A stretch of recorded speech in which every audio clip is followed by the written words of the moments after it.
AgTech Tech Tip: Slope Colors and Boundaries. The latest version of Gradework will now display a color-coded slope map.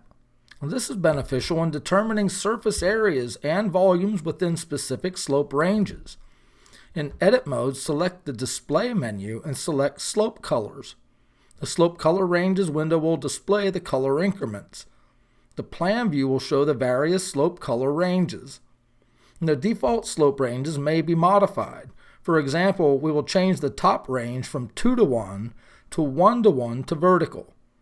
You may also click the up and down arrows to adjust the slopes in small increments.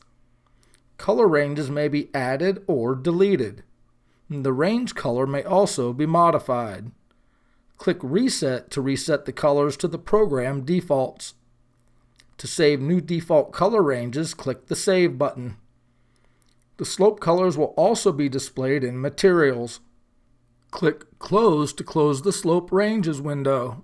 You may click Yes to turn off the slope colors or click No to keep the slope color map enabled.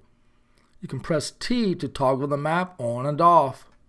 Slope boundaries may also be generated for calculating the areas of the slope ranges. Select the Utility menu and select Slope Boundaries. The lines will be generated in the Slope Boundaries layer. To calculate an area, select one of the lines outlining the desired slope. Click the Label Selection button to select all lines with this slope range. Press the Alt-F key to display the fill patterns in case there are any holes within the slope boundaries. Then click the Length Area button to calculate the areas. Check the Calc Slope Area box and check Exclude Verticals and click OK. The slope area of the selected lines will display. You may also use the slope boundaries to enter balance regions or use Materials to document the different slope areas. In Materials, create a structure for the desired slope range. Then select one of the slope boundary lines. Click the Label Selection button to select all the lines with the same label.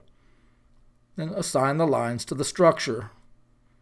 To calculate the slope area, select all the structures. Click the Calc Slope Areas button. Then check Selected Areas and click OK. Check the Design Surface and click OK. The slope areas will be calculated. The areas will be marked with an asterisk on the report to indicate the area has been adjusted for slope